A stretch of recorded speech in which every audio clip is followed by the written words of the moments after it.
Look at this. It says we're live. It does. We're early. Woo! Oh, we are early. Woo! I did that on purpose, so we'll give this thing a few seconds to load up, do what it's got to do. Merry Christmas, everybody. Just Merry kidding. Not the Twilight Zone. Andrea, we did this for you. You know how much you love celebrating Christmas early. Hey. We're going to hear about this after. Might be looking for a new job. No, I'm kidding. Okay. You'll be looking for a new house, so. So, welcome everybody to the Justin and Caitlin show. Yeah. Welcome to episode 19, man. Woo. Next week's the big 2-0. Sweet. This week we're going to be talking about the adolescent part of self. This is our Parts of Self series. We started with an introduction. One day I'll get this right with the camera thing. Introduction. Last week was on the inner child, and we're going to continue the adventure tonight with the adolescent. Again, just giving credit where credit is very much due. Caitlin and I had a really cool professor, and we were in school, Dr. Lawson, who put a lot of this together, and we've just added some of our own little trinkets and gizmos to it. But truthfully, the framework, without a shadow of a doubt, came from him. The shout out to Dr. Lawson. Thank you. So, yeah. The adolescent. Exciting. Cool. So let's just jump into it, man. So, Caitlin, why don't you start us off? And by the way, everybody, I'm wearing this hat because Andrea can't stand when Christmas stuff goes up before Thanksgiving. So, guys, it lights up. So this is kind of to annoy the boss / wife. I don't know how this will work out for me. But anyway, maybe it's me being an adolescent. I'm calling out sick tomorrow. You can deal with this all on your own. So, Caitlin, why don't you walk us through, though? Adolescent, developmentally, what are they looking for? How are they generally operating? Yeah, so for adolescents, this is a big time to build your sense of identity. Mm-hmm. For any parents out there who have teens, you understand the lovely time frame that these kiddos are in, where they have a new style of clothing they want to wear every other month. They suddenly have They suddenly have new foods that they want to try. They have new adventures they want to go on.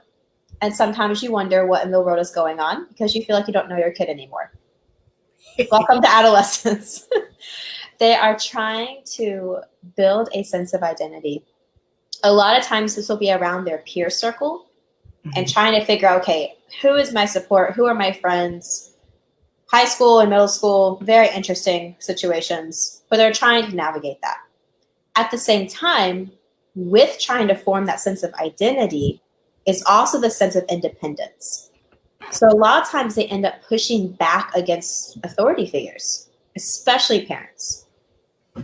And so this can actually be quite a time of grieving for parents, where the relationships are very quickly changing and almost drastically changing in a short amount of time compared to how they were in late elementary school, early middle school. So, and big time, parents, this might help you out here. The big part of the brain that's developing right now is the prefrontal cortex. This is the part that can analyze different situations.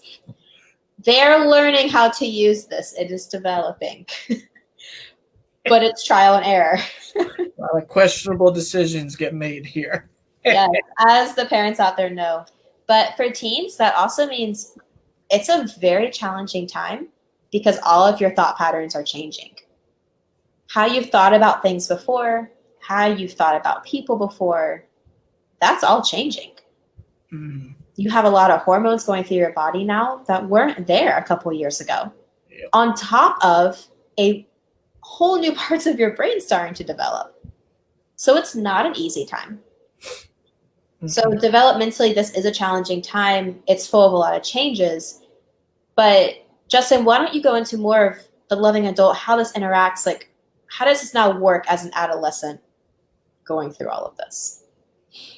Yeah, I mean, like first with the adolescent period, remember the key to this is, and again, our little chart would go inner child, adolescent, critical parent, which is next week. But remember, that's the adaptive self, and we'll dance with that next week.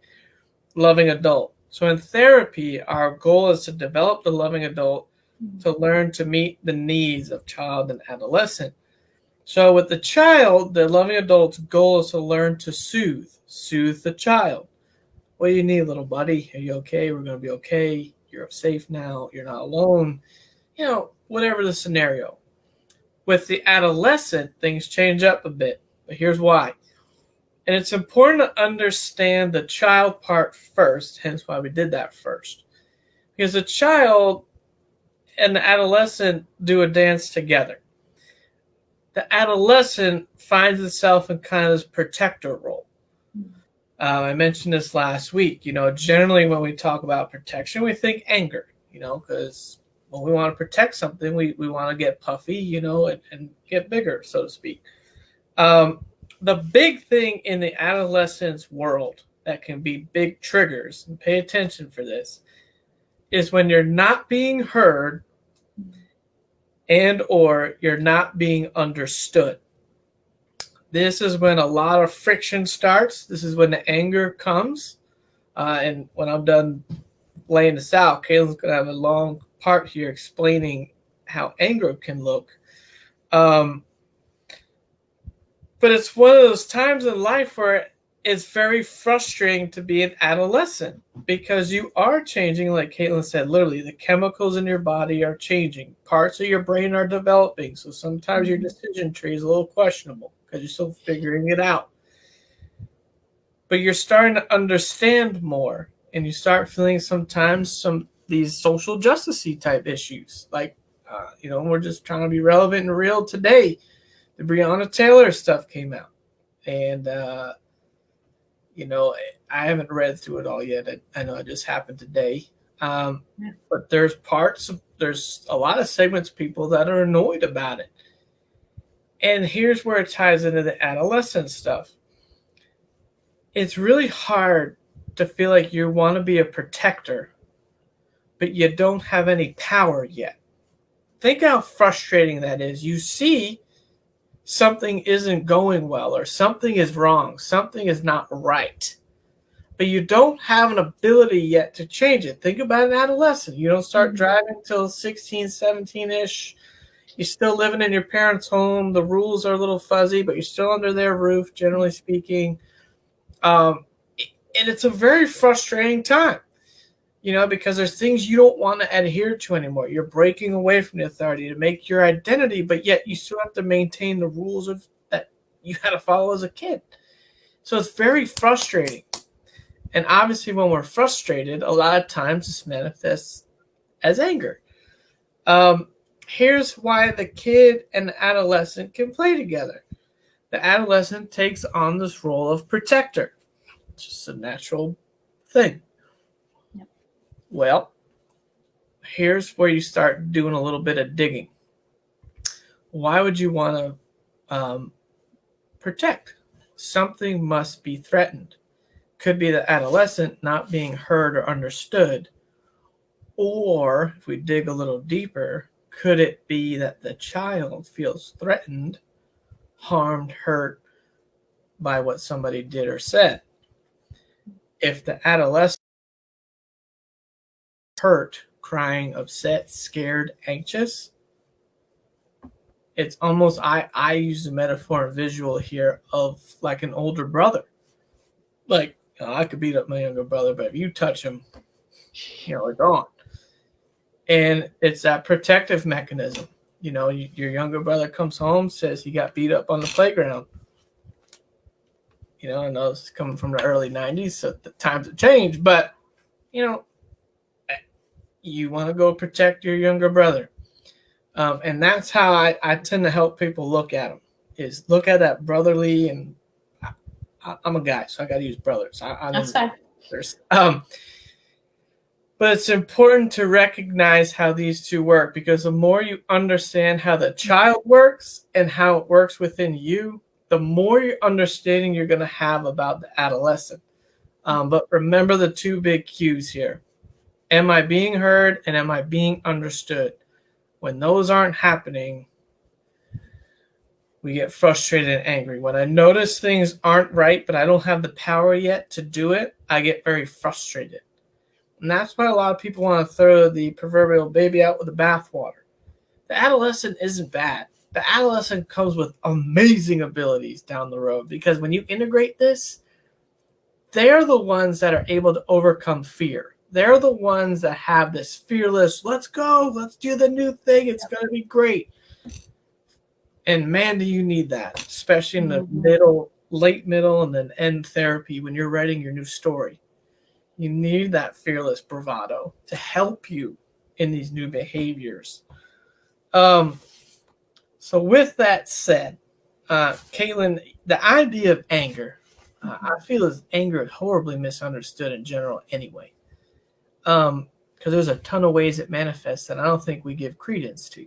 Yeah. So why don't you spend some time here and break down all the different ways anger can manifest and show up, and even some healthy ways to let it out. Yeah. So for those of you that want a whole talk devoted solely to anger, Jessa and I actually did one a couple months ago. So the title was something about anger. Forget exactly what it was. But we talked for 30 minutes about anger. So this is going to be more of a bullet point summary of things that we dived into during that talk. But anger is so often shoved down or ignored, like we can't talk about it. Or people will say, oh, I have anger issues, or I'm just irritable, or I'm frustrated. But anger actually manifests in so many different ways. And so one way is outwardly. For those of you that manifest your anger outwardly, it could be through snapping at someone. It could be through being really frustrated and it coming across in the tone of your voice or in the words that you say. It come across through hitting, through anything physical. But it's when that anger keeps building and you don't know what to do with it, and it just overflows onto everyone else around you. Now, that does hurt many, many people around you. And it's frustrating, though, when you've been a child and a teen and you haven't been taught how to even handle this emotion. Everyone's just kind of expected you to ignore it. And then it ends up overflowing and hurting people around you. So one way is outwardly. Another way that anger can manifest is inwardly. So again, told to ignore it. Told, hey, we don't go there. We don't process why you're angry. You're just angry. Okay, one way is to completely shove that down. Ends up manifesting with self-harm. Ends up manifesting with eating disorders, cutting, suicidal ideation, suicidal attempts, anything that's against your own body. One thing that I notice a lot, especially working with people who are really above 30 or 40, is that pushing down all that anger. And like what Justin said earlier, the hurt and the fear that's really there at the root of the anger, it's actually started affecting their organs. It's now started affecting their muscles and their joints. They're getting sick. Their immune system is weaker. And I know we've said this quote before, but when you bury your emotions, especially anger, we can bury them. But the burial ground is the body. So this will, again, inwardly manifesting anger. Yes, it can show through eating disorders. It can show through self-harm. But it can also show through immune system failings, through getting sick a lot, through muscle pains, all of that. Another way is through numbing. And you'll see this really start up in young adults and adolescents when they do not know how to process the hurt and the fear that was there. Now there's anger on top. They don't know how to process that, so they numb it. This can be through drinking, can be through smoking, any sort of drug use, but anything to numb out that overwhelming wave of anger that they don't know what to do anything with. The fourth way is going to be getting it out in a healthy manner. Now, this can be through physical activity. It can be through sports. Something physical to process the frustration that's been building, the energy that's building up. But then also after, actually diving into, okay, why is that anger there? Why is that frustration there? What's really going on below the surface? I know I had one client that I worked with where before we could really do anything in session, we had to go throw a football. One session we threw rocks because we were in a large field, so that was okay. There were no buildings around. But he needed to throw something. And during that, imagining the people that had hurt him, the people that had abused him, literally throwing it far away where they couldn't get to him anymore. But he had to get out in that moment, that buildup of energy, that was that frustration and anger, in a healthier way versus turning it outwardly or turning it inwardly on himself. Mm-hmm. Because once he had that healthy way of exerting it for a moment, then we were actually able to talk through a lot of things that were below the surface. But we could never have done that until we found a healthy way of releasing some of that frustration and anger that was rightfully there. He had a lot to be angry about. But usually he would either outwardly express it or inwardly express it. And you can do both here. This is not just a all outward or all inward. It's very, very easy to do both. It's easy to add numbing in as well. Mm-hmm. So as you guys are listening to this, start paying attention to where this buildup of frustration is happening, where you find yourself snapping at people. It's like, okay, what's really going on? Or those times that you do find your immune system getting weaker, there's more things going on internally, or self-harm's increasing. Okay, being curious, what's going on here? Are the times that you find yourself wanting to numb? Okay, but what's going on there? Where is that anger coming from? And then why is it there? Because like what Justin said earlier is we don't want to shame it. Like what we're doing with the adolescents is we want to hear it and we want to gain an understanding as to why it's there. You have to hear it, understand it. Yeah, and that's why it's healthy, because with your client, using kind of the sports idea, you became the coach. You validated, you heard, you understood. And that's where this takes another step of health, is because, I know for me, I played football and I pole vaulted and ran track. My football coach was, quite honestly, a terrible judge of talent. Now, look, I'm not saying I was some collegiate future athlete. I was 5'6", a whopping 135 pounds in high school. I've overcome that. But but look, so I'm not saying this from some sour perspective that I was some stud, wide receiver going to the pros. But he just was not a good judge of talent. Now, my track coach was a very good judge of talent, could look and see what you could be good at and place you in a position to excel. So he saw me, he understood me. Him and I would chat a bunch. He would hear me and validate what I was good at and where I could be successful. And that is where this becomes healthy, because again, the adolescent wants to be heard, understood, and validated. And so that in that role, Caitlin, you were basically the coach. Yeah. Go ahead, bud. You have a lot of reason to be pissed. Yep. Fling those rocks, man. And that's that you did. So in a safe location, guys, with no buildings around. Let me say that again. If you need to get some anger, throw a football with a friend in a safe location. So the next phase of this is the question of how's a loving adult? How is that part that we're developing in the undercurrent of therapy? How does the loving adult come alongside of a wounded adolescent? This part of us. Well, it's just like we've been talking about. It's being able to allow the adolescent to speak, not shutting it down, telling it to shut up, know your role, zip it, allowing it to speak, allowing it to be validated and heard. Now, that doesn't mean, again, I know we were joking around a little bit earlier when Caitlin was talking about prefrontal cortex growing, and teens have some questionable decision makings because that thing's still growing and they're trying to figure out how it works. So that doesn't mean that we just let the adolescent run roughshod over everything, but we're able to hold the ideas that it throws around. We're not shutting it down. We're not saying, oh, that's a stupid idea. One of the biggest things that adolescent needs is a non-judgmental attitude, empathy, warmth. Show it love. Even if they come to you with some idea, they're like, look, I think we can make money by, building raised garden beds. And you're like, oh, dear heavens. But allow them to flow with the ideas, allow them to engage, allow them to share their frustrations and annoyances. When we give the anger and the frustration a voice, it kind of loses its grip and allows us to access more of the primary stuff, which would in some cases reside in the kid, which is some core level things. So the loving adult, man, they really come alongside. It's like, hey, man, what's going on? What's up? I see you're frustrated. We could be real. What's going on? It's a different conversation than the kid. The kid is like, hey, bud, how are you doing? I love you. You're not alone. I'm here. It's like you're holding that kid tight, like a baby. You hold him or her tight.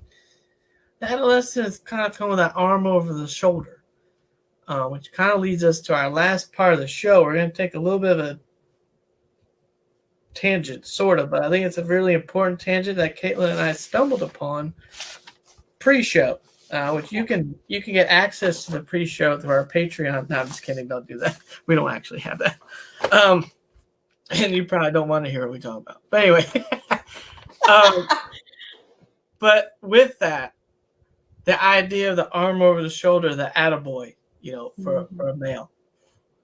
The word validation. Man, how many people come to therapy seeking to be validated? And so with that, we stumbled upon, we should spend a lot of time talking about that. Because if we want to validate it, got to realize that can come from us. But so many times we give the keys over to the public and everybody else in our life. But also realizing it manifests different from men and women. And it's mirrored. So I'm supposed to go this way to Caitlin. So, Caitlin, why don't you speak from the woman's perspective?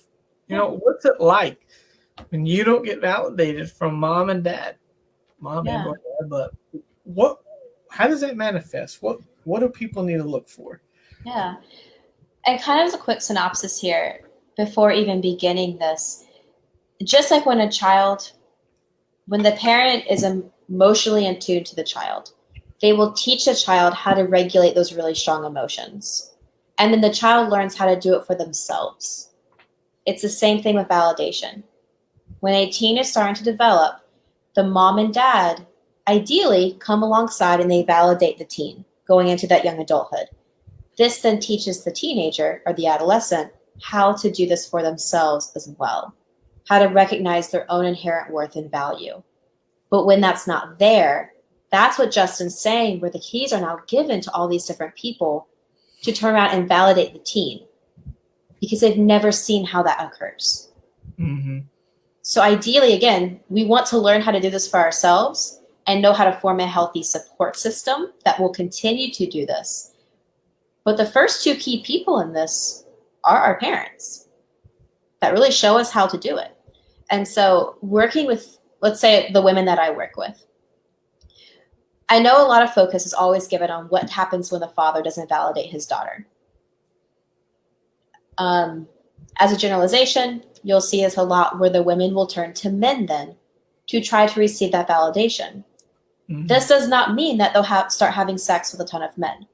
Sometimes they could decide to have sex more often to try to receive that validation.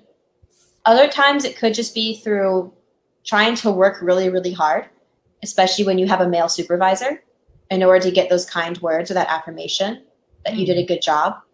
Sometimes it could be working really hard in a professor's class where he's male. Again, to get that "atta girl, you did such a great job, your paper was great." It could be through relying more on male relationships in order to feel good enough or beautiful enough or worthy. So this can manifest in a lot of different ways.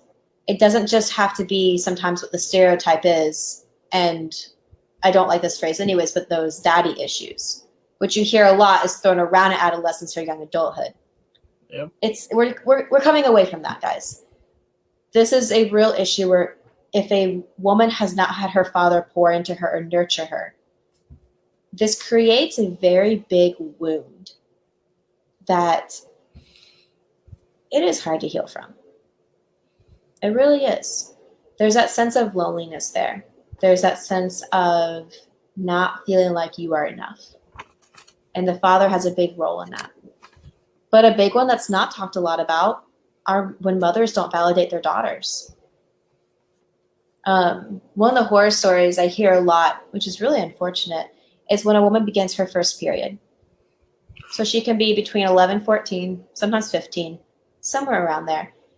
But there's almost this fear of, okay, it happens and there hasn't been any talks about here's what a pad is, here's a tampon, here's what's happening in your body, here's what's probably going to happen in the next few years, and it's okay.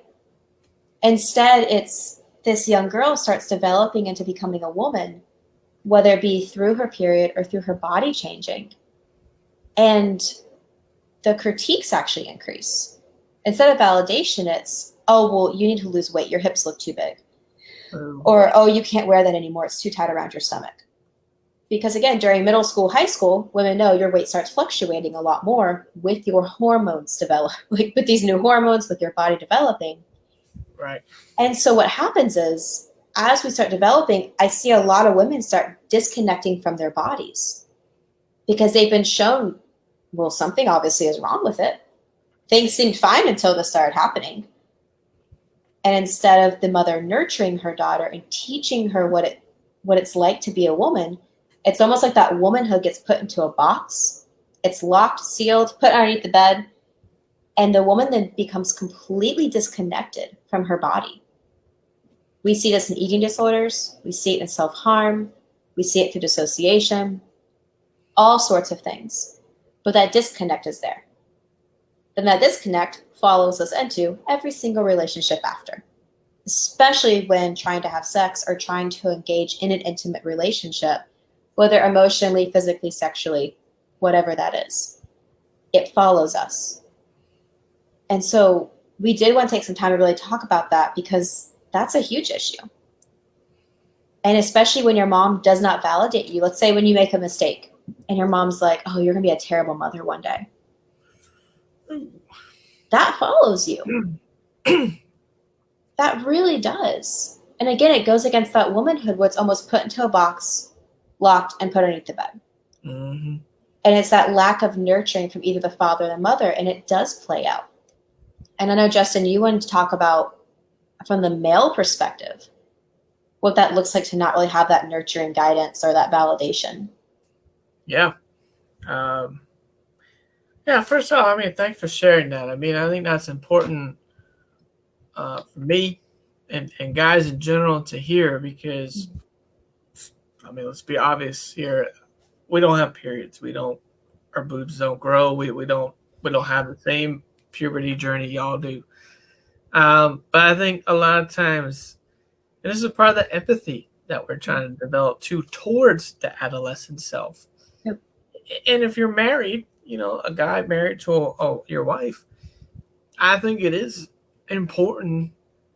We're never going to totally get it. You know what I mean? Because we don't have periods, so I can't sit here and totally understand the cramps. I think we've had cramps before, maybe in sports, but I'd imagine it's very different. Yes. But I think it's really important to hear and listen what it's like for a woman. And vice versa. Women understand what it's like for dudes. A major problem right now, and this is a generational thing. So it's not like this cropped up last week. It's a generational issue. A lot of guys, quite honestly, in my age bracket, that mid-30s up to 45, and then and probably more older too. But dads, generally speaking, walked out that role of I work, I paid for things, I'll throw the ball around you every once in a while, but I'm just there. And there isn't an emotional connection. And remember when we talked last week about the child, if you just had shelter, food, a bed, and a TV, you had an orphanage experience. It's the emotional connection. It's the engagement, the conversation that is so vital to the kid. But guess what? It didn't stop there. It continues with the adolescent. Even though they're pushing you away, they are hearing you in the back of their mind. They are, you're turning into a role of mentor, coach, helping them along as they're going through these wild changes. I mean, us dudes, we get washed with a ton of testosterone, okay? And that takes us all over the place from wanting to either fight, have sex, work out, hit the iron, it comes out a lot of ways. One thing to know, and you guys out there who watch this, did your dad ever sit you down at some point in your life, whether it was your wedding day, you move out, I don't know, it could be any day, and look you in the eye and say, son, you're a man now? Most of us never got that. So you may think I'm full of crap, and that's okay. But there's a part of us, this is a validation thing, that needs to be told we're a man. And this is where a lot of that hustling, similar to what you talk about, Caitlin, that hustling, when there's other guys around, maybe we get more competitive, more charged, more fiery, maybe even shut down and go the other way because you're like, I ain't getting it anyway. I ain't getting that validation, so I don't care. I don't want to deal with the hurt anymore. So it goes the other direction. All the while, you never really be your true self. I hear that thrown around so much. I want to be my true self. Great. Well, it starts with a child and an adolescent. How many of you didn't get the attaboy? You played your game. Let's say it was football. Maybe you didn't play the best game. Who cares? He's like, hey. Or you played soccer or roller hockey. I played when I was younger, 4th grade and stuff. Hey, good job out there. Or did you get criticized the whole car ride home? Why did you miss that pass? You had an open shot on the goal and you airmailed it.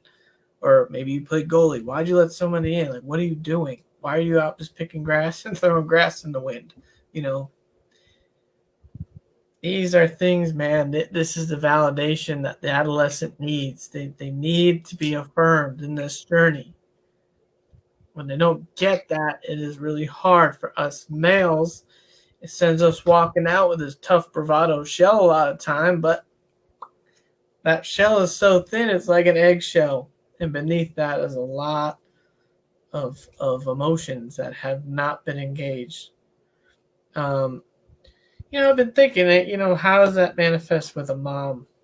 I think about the mom role stereotypically, and I think this is true anyway, but that nurturer. When you're not nurtured, I think you enter with a lot of questions, but also your expectations of how women will treat you.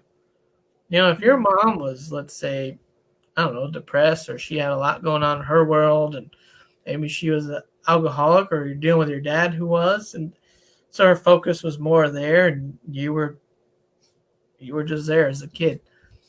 I think that sets the tone and expectations. If we're talking heterosexual dating / marriage situation, sets your tone of expectation for the woman. Are you looking for someone who is emotionally nurturing and loving? Yeah. Or what we could call that kind of cold and less emotional and aloof, like avoidant attachment kind of deal like we talked about weeks ago. And so I think that plays a big role. Then obviously your parents are setting a big tone for what you expect out of relationships, dating, serious relationships. But I would have to say a huge deal right now, this is a big part for me, is letting us guys know, yeah, you were only shown anger and I was the only accepted one. But it's also okay for you, man. Look, I do construction. I build a lot of things around our house. I work on our cars. Okay, I do all the stereotypical dude things. I watch football all day on Sunday. I don't move from the couch. Literally all day. Yeah. You can't even text him and ask a question.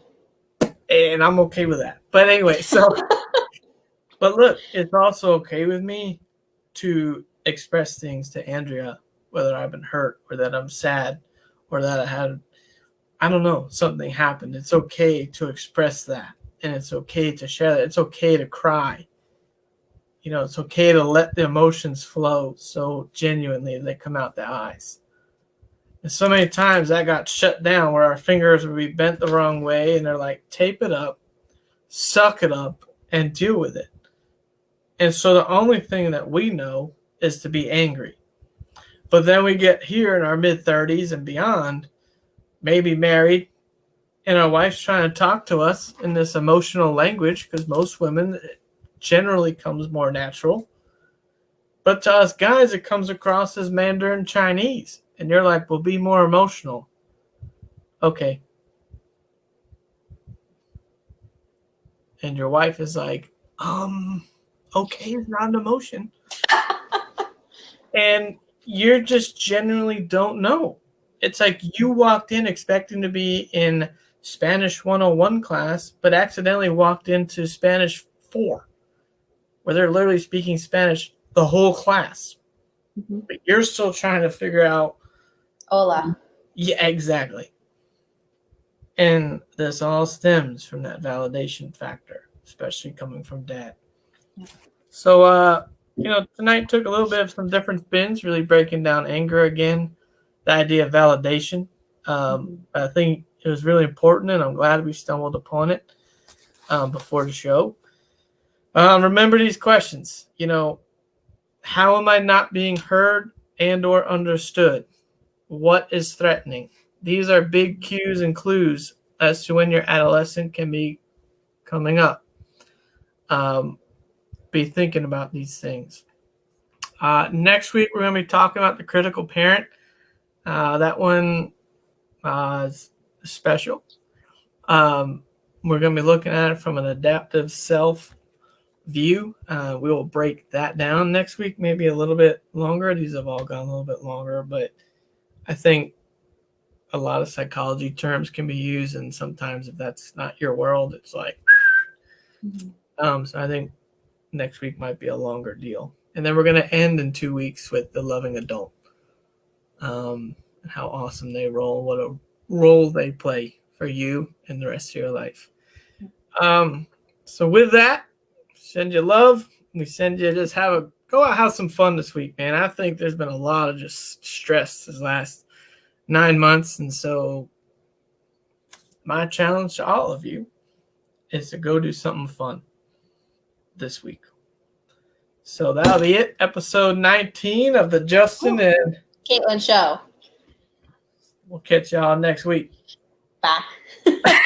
Yes. Every time.